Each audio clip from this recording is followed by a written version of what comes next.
Education is the key to personal development and the future of societies. It unlocks opportunities and narrows inequalities. It is the bedrock of informed, tolerant societies and the primary driver of sustainable development. The Covid-19 pandemic has led to the largest disruption of education ever. In mid-July, schools were closed in more than 160 countries, affecting over 1 billion students. At least 40 million children worldwide have missed out on education in their critical preschool year. And parents, especially women, have been forced to assume heavy care burdens in the home. Despite the delivery of lessons by radio, television, and online, and the best efforts of teachers and parents, many students remain out of reach. Learners with disabilities, those in minority or disadvantaged communities, displaced and refugee students, and those in remote areas are at the highest risk of being left behind. And even for those who can access distant learning, success depends on their living conditions, including the fair distribution of domestic duties. We already faced a learning crisis before the pandemic.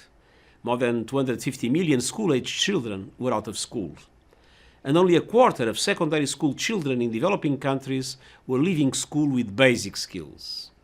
Now, we face a generational catastrophe that would waste untold human potential, undermine decades of progress, and exacerbate entrenched inequalities. The knock-on effects on child nutrition, child marriage, and gender equality, among others, are deeply concerning. This is the backdrop of the policy brief I'm launching today, together with a new campaign with education partners and United Nations agencies called Save Our Future. We are at a defining moment for the world's children and young people. The decisions that governments and partners take now will have lasting impact on hundreds of millions of young people and on the development prospects of countries for decades to come. The policy brief calls for action in 4 key areas. First, reopening schools.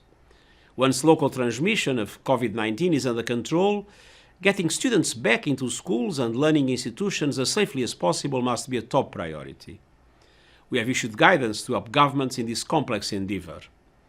It will be essential to balance health risks against risks to children's education and protection, and to factor in the impact on women's labor force participation. Consultation with parents, carers, teachers, and young people is fundamental.